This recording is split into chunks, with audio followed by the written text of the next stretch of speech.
Hi guys, welcome back to Shenanigans and More. This is your psycho host, Psycho Alex. What is going on? Shenanigans, all the fucking shenanigans that's going on in the world. Uh, we have so much to talk about.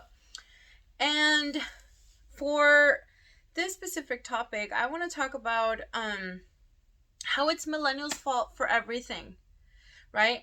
Um, it's our fault that Social Security is gonna end. It's our fault in our lifetime. It's our fault that the world is falling apart and global warming is suddenly a real thing. It's our fault that we have I don't know how many trillion in debt in the United States, but it just so happens that it's our fault, and it just so happened in our generation because fuck man, millennials and their spending.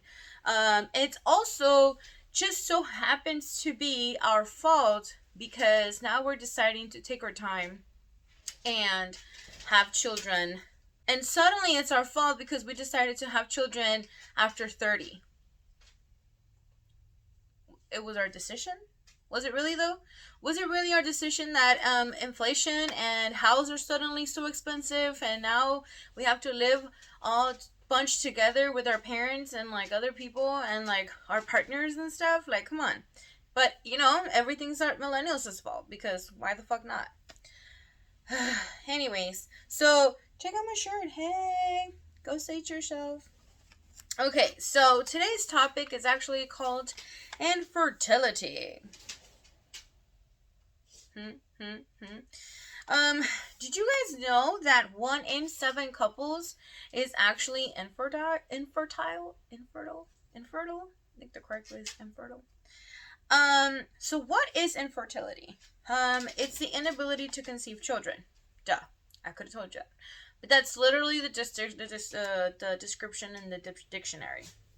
Now, the symptoms are also the inability to get pregnant, yes, a menstrual cycle that is too long, 35 days or more, or too short, less than 21 days. Irregular or absent periods can mean that you're... Oh my god. Oh, that you're not ovulating. I did this like fucking in the middle of the night. There might be other signs and symptoms. Now, I hate it because, right, obviously everything is the woman's fault. Because why not? But there's I'm going to go over also the men's symptoms and like the reasons why of their infertility. But this coming from women is also have to do with hormones and stuff, right? What can disrupt the process? Ovulation disorders like PCOS, which I've mentioned multiple times, and I am diagnosed officially as to have PCOS. And the whole episode, if you guys look back, that me and my friend did about not infertility, but about issues and reasons why women are having difficulty to conceive and like just have a period and shit is because of that. Another reason why and PCOS, like I said, caused by a hormone imbalance which affects ovulation. PCOS is associated with insulin resistance, obesity, and most common cause of female infertility. Now, I thought this episode was going to be really hard for me, but I'm trying to make the best of it. I haven't officially been diagnosed and told that I may never have children. But after 10 years of doing my personal research, because my doctors couldn't officially diagnose me with anything besides obesity being the reason why I couldn't conceive when I was trying to conceive, or being the reason why I couldn't have a regular cycle when all I wanted to do was be a normal woman and have a regular cycle. It was the most intense 10 years of my life emotionally, as far as like my body and everything that goes with that, and to finally being diagnosed with PCOS. And it's one of the reasons why I may even made the last episode about it with my friend was because I hate that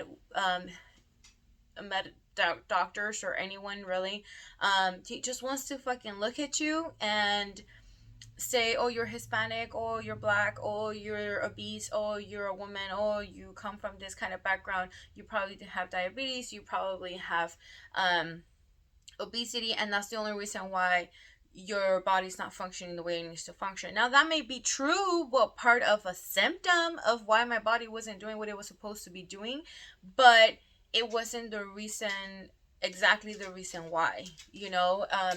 I personally have undergone, after so much fucking research for so long, and how I had to keep track of my body and check on my body and how I was working and how I was processing and how I was reacting to pills, and I fucking hated that they just wanted to tell me, oh, get on the pill, and that's why I fight so much against it, and all the propaganda that comes with it. Like, you don't understand what you're doing to your body. And yeah, maybe me being on the pill, which is what PCOS kind of does, is it the eggs are released every month, right?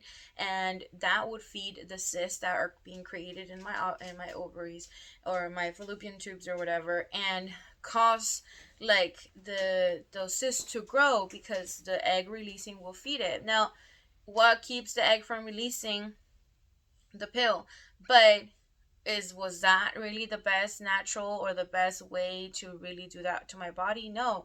Changing my eating habits, losing the weight, yes, obviously that's what they meant with being overweight and everything, but they don't tell you that the reason why you're not losing weight is because the PCOS causes it. You know, sometimes there'd be times where there was times, you guys, there was times where I wanted to get pregnant so badly because my partner really, really wanted me to have a baby, and I would starve myself, which would only cause the opposite effect and hurt my body and not help me at all to become a mother, you know, or to even be healthy for that reason. Now, I can totally tell you guys so much shit about that, but you also go through so much stress and emotional, like, distress and obsession and confusion and all this stuff. And the worst part about it is that you get blamed for everything. Like, it's like, oh, it's your fault, you're eating too much, you're too fat, and that's the only reason why. And in reality, there was so many other symptoms. Like, I started losing my hair badly, and I was in my early 20s. Now I'm almost going bald, and yeah, I know, I fucking went and cut my hair, right? But I'm working on it with my eating habits. I'm working on it with my health. I'm working on it with some pills that actually are not the pill and are actually good hormones that are helping my body, which is the imbalance that it had in the first place. If you guys have questions, you can DM me. But not for you to go and get it, but for you to ask your doctor if that's even an option for you, you know. You should know your body. There's other things that for women cause issues. There's called endometriosis. I'm sure you've seen the commercials. This is when the tissue that typically grows in the uterus implants and grows in other places. The removal of this tissue can cause scarring, which then results in blocking fallopian tubes and keep an egg from a sperm, or disrupt the implantation once the egg is fertilized. Now, if that sounded like mumbo jumbo to you, then you don't know your body and you don't know about what it takes to make a baby. No, I'm just kidding. Go on YouTube. No, I'm just kidding.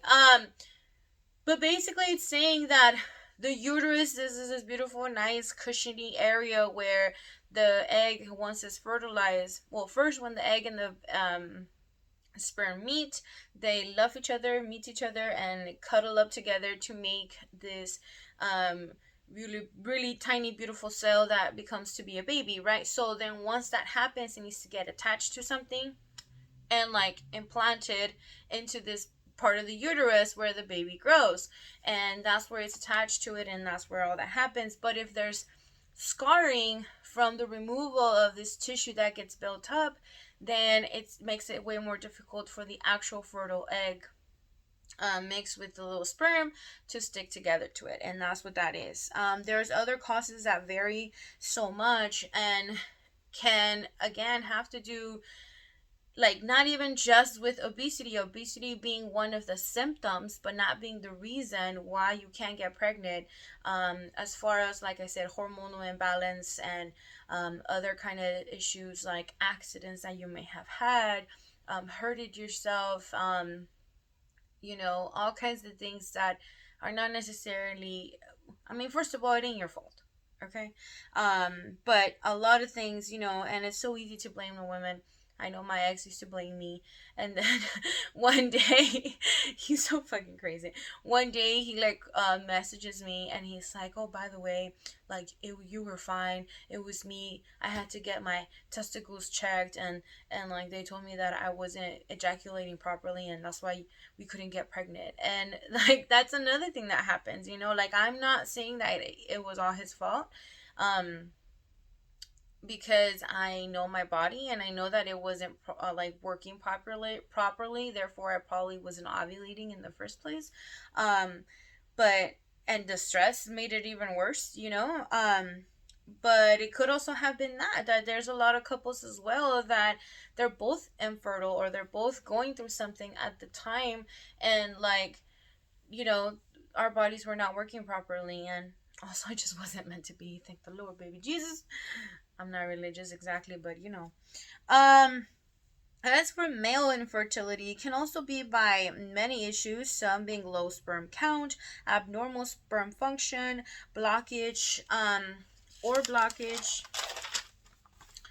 Sorry, I took a lot of notes. That prevent the sperm delivery, illness. Illnesses, like the illness issue could be like very crazy things that you wouldn't even associate to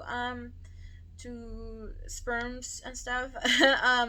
Injuries or chronic health problems, lifestyle choices contribute. The lifestyle choices.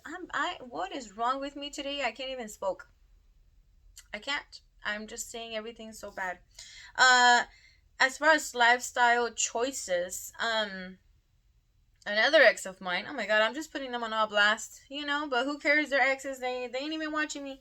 Uh, um, another ex of mine. What he was doing, he was just drinking too much, and though drinking too much like can obviously whether you think it doesn't or not, it does or it doesn't.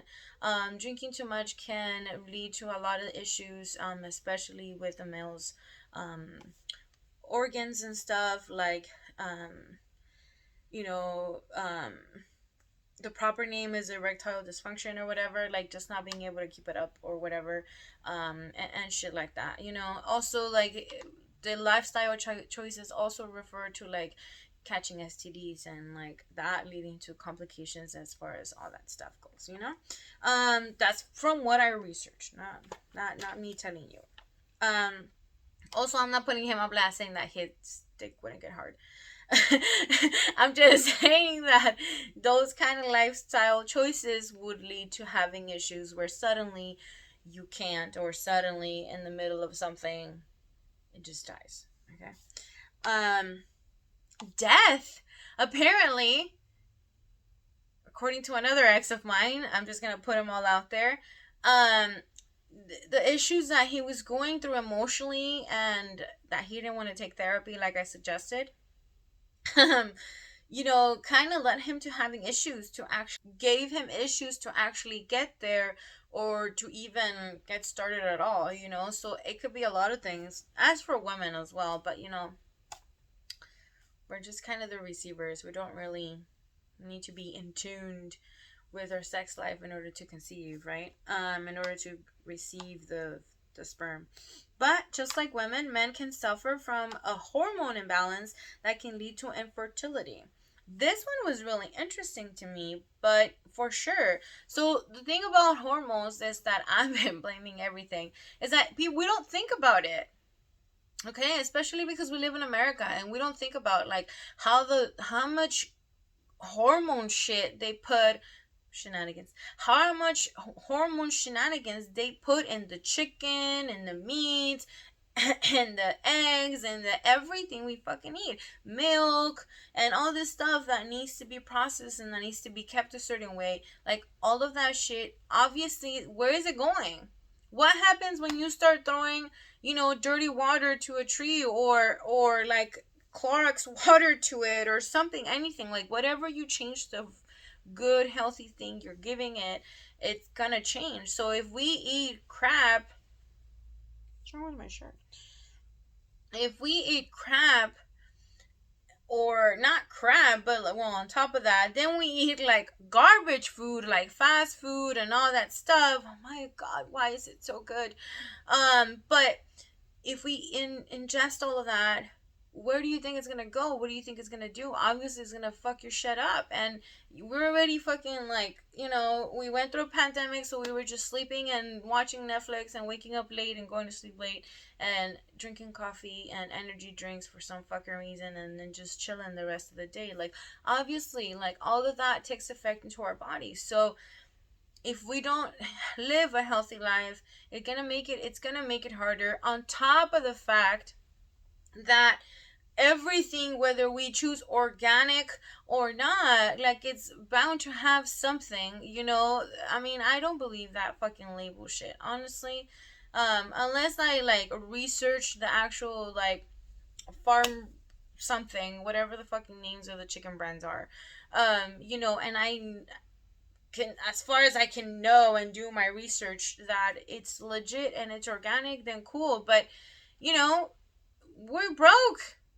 Millennials are broke, so we're gonna get whatever's convenient and whatever we can afford, and we're not gonna fucking be trying to get the organico, like.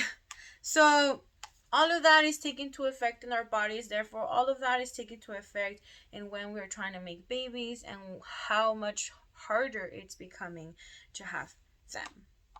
Another thing is that dilated veins around testicles, that could also be a symptom. I mean, an issue. Symptoms are problems with sexual function.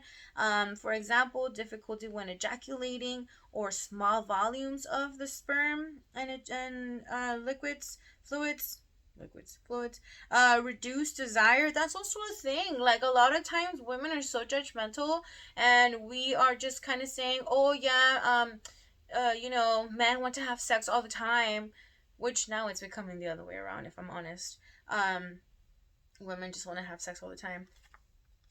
But but men can also have no drive, and can also be having a hard time, and also have emotional issues and all kinds of shit that could be involved, and having bad days and hormonal days that we don't even understand what's going on.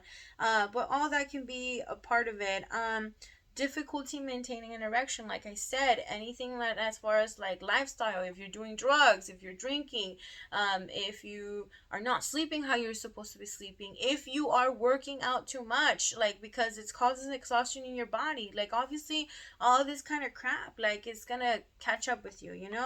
Don't quote me on the exercise thing. I'm not saying it's bad. I'm just saying that anything that has an effect on your body, whether it's an extreme or something, actually hurting your body, it's gonna cause that. There could be things like pain and swelling, um and many more issues. This only complicates, the like I said, the emotional issue, to that would take an effect and a toll in couples. Like, as much as we don't want to blame each other or stress out, like, stress is a factor. Stressing out about trying is like a lead for disaster. You know, but how do we go about not stressing when we want it so badly? And that's the thing, like, for a long time, um I I was stressing out so much. I wanted it so bad, and my friends and my family were all coming out pregnant, and I just couldn't. I just couldn't, until it wasn't until really recent, actually, like, those of you guys who follow me on Instagram know that, like, now I sound like a hippie or a newfound Jesus religious person, that like suddenly I care about so much about my self love and everything. But it's because I've had to go through such storms that in 2020 I had to come to the acceptance that I was turning 30, and that perhaps I may not be a mother yet, and perhaps I may never be a mother. And at this point, I'm accepting of that.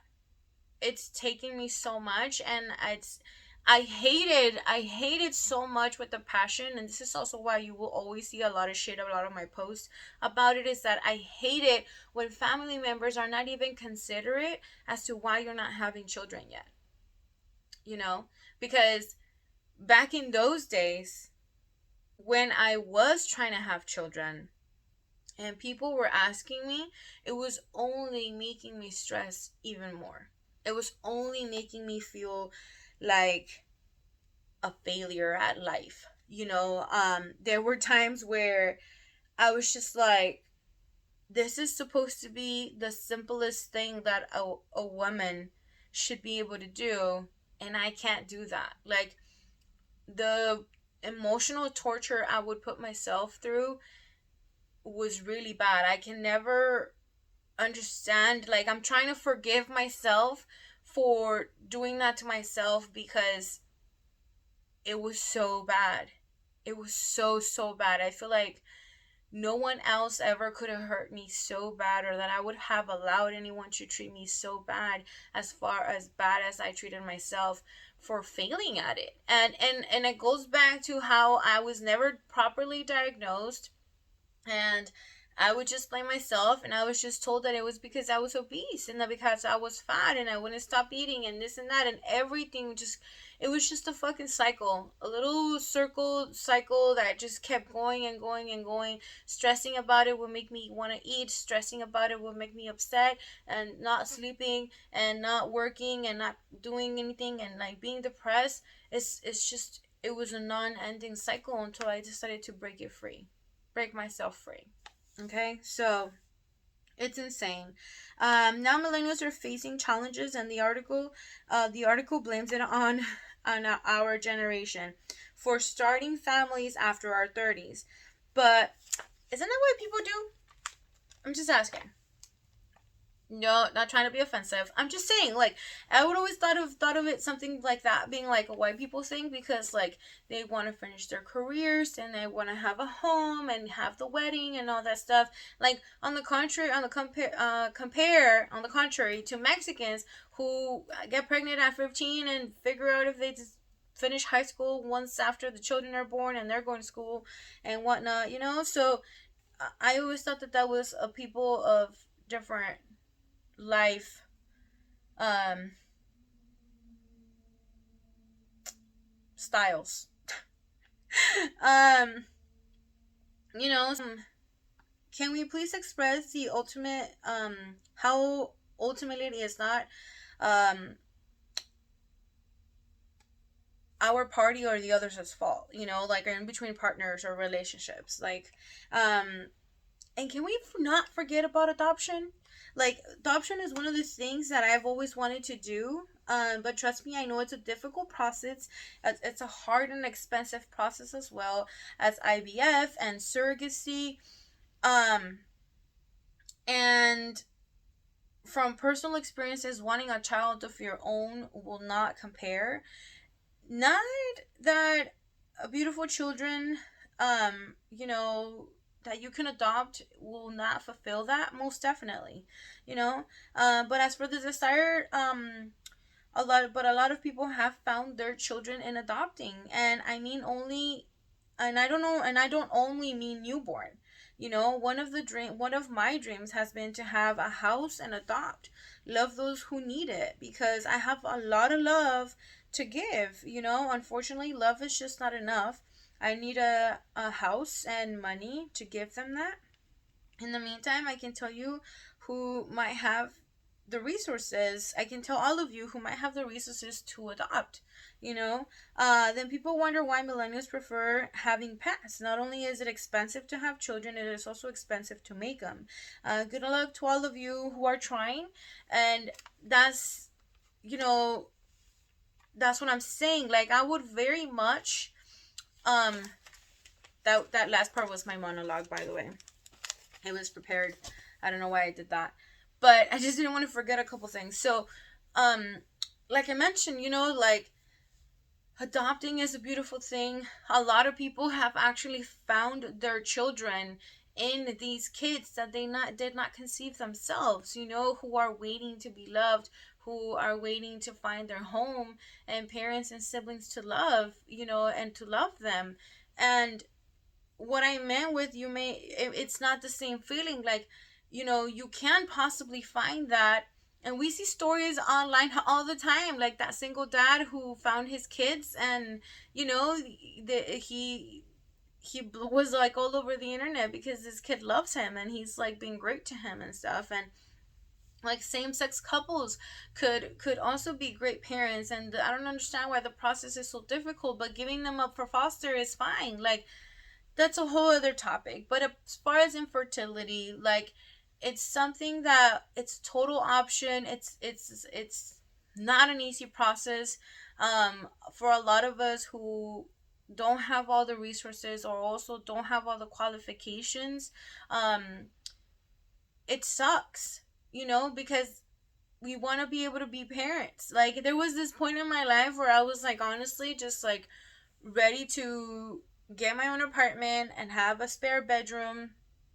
And I mean, if I could afford it, I live in California, for fuck's sake, but like, just do what I needed to do so that I can adopt a baby, a child. It doesn't necessarily mean a baby. To me, they would be my baby, but and especially, the dream was to have a big home and to adopt kids who are too grown, who have outgrown the system, and not the system, who have outgrown, what most people want, and toddlers and infants and stuff. And like, the older kids need love too, and the older kids can be taught and help, more than anything, helped, and they just need somebody to guide them. Like, do they come with experiences? Yes. Yes, unfortunately, that should not keep you um from wanting to love older children that are ready to be adopted, because they come from scars and struggles, and you can show them and give them all the love that you have, and just take care of them, you know um but of course, surrogacy and IVF are options that we can all try. And I mean, we can all try, but one that would require me to have money and for me to have a partner willing to go through that, because I don't think that even if I were to have, like, from a sperm bank or any kind of donor, a friend or whatever, like, that I would be okay with spending all that kind of, like, not even spending it. Fuck spending it. Like, yeah, I would fucking spend it. If I had the money, I would spend it and try to get myself my own baby. But but in reality is, I can't even afford my own health care. I can't even afford living on my own in fucking California. So yeah, of course that makes it really difficult for any of us, especially millennials, who we get blamed everything on, to have children and to have homes and to have the fantasy of or big dream to have big families by adopting children and giving them our love. So infertility, if you're going through any of the symptoms I mentioned, go check yourself out, go see a doctor. And don't be embarrassed by it, and set your ground, even if they want to tell you that it's because you're obese, even if they want to tell you, because I feel like that whole, like, thing of like 5 people who are like 5 foot flat. I'm not 5 foot, by the way, but like, that need to be 120 pounds. Like, I think that ruler, or that guideline needs to be readjusted to realistic views, because in the day and age that we live, and the type of consuming things that we in the type of things that we consume, that food and everything that we take, that's so outdated. That weighing that kind of particular weight at that particular height is so outdated. It's not corresponding to the current lives that we have. It's not in realistics. And just like, clothing is now being upgraded and updated, and we are bigger girls are being loved and being taken care of and stuff, like, we need to update that as well for women and men, as like far as like lifestyle goals, because a healthy male doesn't necessarily mean that he's gonna be 150 or 140, whatever the hell the standard is for whatever height, and like, um um I know that there's probably people out there who are that healthy, height and weight, but I know that a lot of us aren't, and I know that they have that, uh and that doesn't even mean, the fact that they might be it doesn't even mean that they're healthy, because I've gone to the doctor even when I was bigger, and all they could tell me was that I was fat. But I had no other conditions. I had no high blood pressure. I had no diabetes. I had no nothing else. And they couldn't find nothing to be wrong with me. And I was healthy, But at my 5'2", I was not 140, 130 pounds like they wanted me to be. Okay? But again, that didn't mean that I wasn't healthy. That I wasn't, was I possibly at risk? Maybe, perhaps. But did that mean exactly that I was at the current moment unhealthy for being this bigger size? No. So I feel like we need to kind of adjust that scale as well, But that's just my opinion, like always. That's just my opinion. Now, stay tuned for next episode, you guys. It shall be a lot of fun.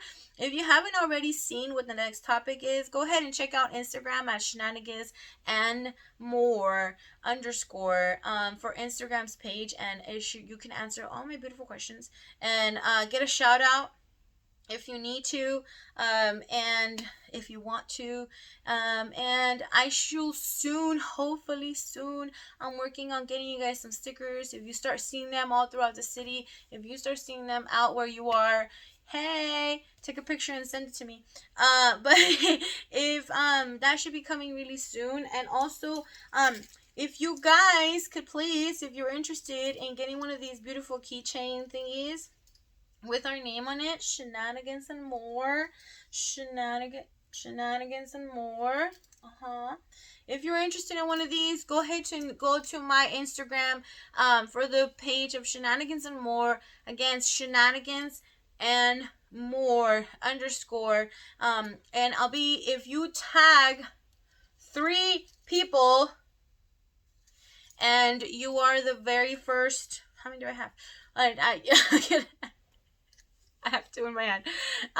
If you are the very first 2 to tag 4 of your friends, did I say 3?